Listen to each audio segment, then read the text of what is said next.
How's it going, everyone? Welcome back to another nightly review. Today, we will be reviewing the Golden Knights' victory over the Arizona Coyotes in their second game against them. Tonight, it was Marc-Andre Fleury versus Darcy Kemper. Fleury out there with the gold pads and the gold jersey. Yeah. Uh, so the game didn't start out the way that the score reflects. It actually started out really fast for the Coyotes. The Coyotes looked pretty good. Their forecheck, it looked like they picked off right where they left off last game, but their forecheck looked really good. And then the Golden Knights had about, 9 seconds of offensive pressure before it is Theodore from Martinez and Tuck. And Theodore just one-timed it right past Kemper. And that was their first time they had any actual zone presence. And then I think the Golden Knights got in their zone for a little bit, but then the Coyotes went right back to the forecheck, and then Fleury made a big save. I believe one of the rebounds was from Larson, and yeah, the Coyotes were really forechecking well, but Fleury was able to keep that one out of the net. And then Alex Pietrangelo gets his first goal as a Golden Knight from Alex Tuck and Keegan Kolesar. So Keegan Kolesar, this was his best game. Keegan Kolesar really was a disruptive player this game. And that's kind of what you want from a third line winger. You want them to be disruptive. The first goal, he screened Kemper, so he had no chance on that Theodore shot. And the second goal, Kolesar just caused a lot of havoc tonight and even drew some penalties. So I thought Kolesar had a pretty good game. But yeah. But I thought it was funny because they were trying to find the puck so that Pietrangelo could have it because it was his first goal. But Nick Hjalmarsson had thrown it out into the seats. So they had to go get the arena staff to go get that. Then Pitlick interfered with Carrier, and that gave the Golden Knights their first power play of the game. I didn't think it was a really great power play. They only had one shot, and I believe it was by Nick Hague. Nick Hague looked good tonight, too, and so did Zach Whitecloud. Zach Whitecloud might be the third best defenseman on the team right now. Whitecloud had a play that I will try my best to show later, but we'll get to that when we get to that. But while the Coyotes were getting a lot of zone time, especially in the first 10 minutes, they weren't getting a lot of shots through. I thought that the Golden Knights really defended well in their zone, and Fleury stood tall when he had to. The Golden Knights, even though the Coyotes' forecheck was very effective in the first period, the Golden Knights were playing thousands of times better than they played in the first two periods against the Coyotes on Monday. So the Golden Knights played a very, very solid 60-minute game this tonight. Um, and yeah, and then there was a big chance for Carlson and Smith 2-on-1, and Kemper robbed them. And right at the end of the period, you know how when a player scores a goal, and you can clearly see the words that come out of their mouth. And sometimes those words are not the most appropriate. Well, I don't think I've ever heard anything in a game clearer than this. Yeah, so the Shane and Dave were laughing about it. I thought it was pretty funny. But oh boy. But that pretty much took us to the end of the period, with the Golden Knights up 2-0. Shots were 9-5 for Vegas. So when they were in the offensive zone, they were getting chances. Then in the second period, almost immediately, Drake Caggiula hooked Marchessault. And while Nick Hague looked good on that power play, there were really good chances on that power play, but it was unsuccessful. The Golden Knights had 4 shots. The Golden Knights power play this season seems to be okay. We're gonna cycle it to the outside and to the defenseman up top, and they're just going to take shots, and we're going to try to get bodies in front of the net. Their power play is good, although technically it's only scored once this season so far. I think that that's going to change soon. But yeah. Then Capobianco. Uh, can I just say, Capobianco is a great name. That is a great name. There are certain players in the league that I want their name. Just, it's a fun name. Anyway, then Kessel had a breakaway in Fleury, and Fleury made a big save, and Zach Whitecloud basically got in the way to stop the rebound. So Whitecloud had a very good game defensively. Uh, and then the Coyotes were beginning to really push, and due to them pushing, McNabb held Garland. Although the refs had some weak penalties tonight. Some people would say the Pitlick penalty in the first period wasn't very good. Uh, there was a hook later in the game. I'll get to it when I get to it, but I didn't think that was. He didn't really hold him all that long, so I didn't really think it was worth the penalty. But anyway, it was a great penalty kill. There was a shorthanded chance for Wah. I believe it was off of a pass from Smith, but he just missed the pass.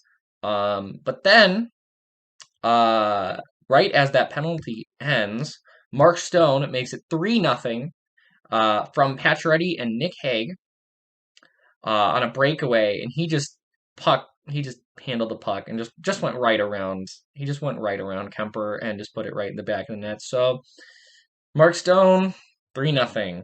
The neutral zone pressure by Hague caused that goal. He kind of used he poke checked it away from a Coyotes forward, got it over to Pacioretty, and Pacioretty just passed it right over to Stone, he was just all alone right in front of Kemper. The D were playing really well. They had 4 points in this game together up to this point. But right after that, Nick Schmaltz scores from Drake Caggiula on a one-timer. Fleury had just gotten back in the net, so I don't think he was fully set yet, but it was a bar down, so it's kind of hard to make that save. So, yeah, and the Coyotes got some pressure after that. And then Mark Stone goes down to the other net and broke someone's ankles on the other team, just deked right around them. And it was pretty funny. And then because of that, Connor Garland got mad and cross-checked Stone, giving us a power play. It wasn't successful, and it wasn't a great power play, but the game at that point was getting a little chippy. And then after that power play, Zach Whitecloud does this. And then the quick hand by Zach Whitecloud to just clear that out of there. I don't even know how you do that. So it goes off of Fleury's pad. It bounces up. It looks like it's going to go in. Whitecloud flies in and just grabs the puck out of the air and throws it from between his legs. And that got the puck out. Whitecloud is very fast becoming one of my favorite defensemen. I hope we have him for a long time to come. Anyways, and then, Marshy boarded Chalmerson, and it looked like Chalmerson was hurt. I know he didn't go to the room or anything, but I didn't think it was a great penalty.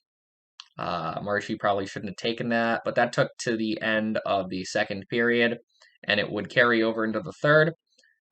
So at the end of the second, the Golden Knights had 12 shots in that period, and the Coyotes had 8 for the Golden Knights to be leading 3-1.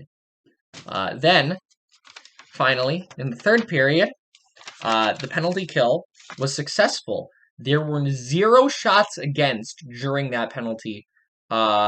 The penalty kill under Peter DeBoer has been very, very impressive. It's been really good. And then Fleury, passed it through some guys. And can I just say, okay, I love Fleury. This is a Fleury jersey that I'm wearing. But sometimes Fleury's passes and his extracurricular activities when he's corralling the puck can get him in trouble sometimes, and it's a little scary, especially then. And then Fleury made a big save on Kessel. Uh, and then there was a play where the puck kind of hit Kraus in the face on a slap shot, but I believe he came back, and I hope he's okay. So, yeah. And then there was a big save on Schmaltz, but because of that big save, while he was going down, Nosek slashed him. I didn't think that that was a very good penalty either. Like, kind of tapped Schmaltz while Nosek was going for the puck, but like, whatever. But there was a shorthanded chance for Stevenson during that, which led to a penalty, which led to 4-on-4. It was Kajula. He hooked Stevenson. And during that 4-on-4, Shea Theodore gets his second of the game from Riley Smith and Jonathan Marchessault. It was a one-timer. It was a beautiful play. And it was Shea Theodore's 100th, or sorry, not Shea Theodore's, Riley Smith's 100th career assist as a member of the Golden Knights. There were quite a few milestones tonight. And then on the ensuing power play, Alex Tuck puts in the first power play goal of the year from Stone and Pietrangelo. It was a pure breakaway. I kind of describe Tuck sometimes. Tuck is like discount Connor McDavid, where he can fly in, do a huge play, make this huge highlight reel goal, and then he does nothing for 3 games. So, like, I know he had a 3-point night, but that's kind of how Tuck is. He's a little streaky like that. He can be kind of inconsistent sometimes, but that was the first power play goal of the year. But almost immediately after, Kessel gets a deflection goal from Chikrin and Dvorak after Kessel forced a turnover in the neutral zone, and that would make it 5-2. Then, after that goal, Chalmerson slashed Tuck to give the Golden Knights a power play, and during that power play, Demers slashed Tuck to make it a 5-on-3. So Alex Tuck drew both penalties to give the Golden Knights a 5-on-3. And DeBoer called a timeout. But there was a scramble in front of the net, and nothing really came of it. Then Tuck hooked Clayton Keller. Okay, we need to talk about this penalty. There was no hook. I don't know what the ref saw, but there was no hook. So Keller takes the puck away from Tuck, and then Tuck gets his stick around Keller, like, not touching him. I believe it touched his hand, but, like, that's not a hook. And he got it around him and then took the puck away from Keller. It was a horrible call, and luckily, there was no goal out of that. But one thing that I did notice was that they were apparently using sticks from China tonight, because none of the sticks, there were so many broken sticks tonight. Like, there were like 10 in the game. I think Reeves might have broken 2 different sticks. So there were a ton of broken sticks. And then after I put that, the Coyotes, I thought it was in, but then I found out that it was actually off the crossbar during that penalty kill. So that was lucky. And then to end the game, Capobianco high-sticked White Cloud, and that basically put the game away, put the Golden Knights on the power play for the rest of the game, and that was it. They didn't even get a chance to pull Kemper, and yeah. So there's a couple history things tonight. This is the first ever 4-0 start for the Golden Knights. Mark Stone has made history with an interesting stat where he is the 4th player ever to get a point on the game-winning goal in the first 4 consecutive games of a team's season. The other 3 players to do it were Pat Verbeek for the Dallas Stars, Radek Bonk for the Ottawa Senators, and most notably, Jean Beliveau. So those are not, bad guys to be around. So, hey. Stone also now leads the league in points after 4 games. So, hey, keep it up, Stone. Go win an Art Ross. That'd be fun. But yeah, the Golden Knights beat the Arizona Coyotes 5-2. The third period shots were actually 10-8 for the Coyotes, so I think the Coyotes probably played their best period in the third. And the total shots in the game were 29-23 for the Golden Knights. And Darcy Kemper saved 24 out of 29, and Marc-Andre Fleury saved 23 out of 21. So, yeah, the power plays, the Golden Knights were 1 for 7, and the Coyotes were 0 for 4. The Coyotes took way too many penalties tonight. They had 4 penalties in the third period alone. So they took way too many penalties. And had they not, maybe this game's a little closer, but yeah. So anyways, guys, that is it for this video. The next one probably will be coming out Saturday morning. So look out for that after the first away game of the season in Arizona. So everyone, anyways, guys, that is it for this video. If you liked it, leave a like, subscribe if you're new, and I will see you guys next time.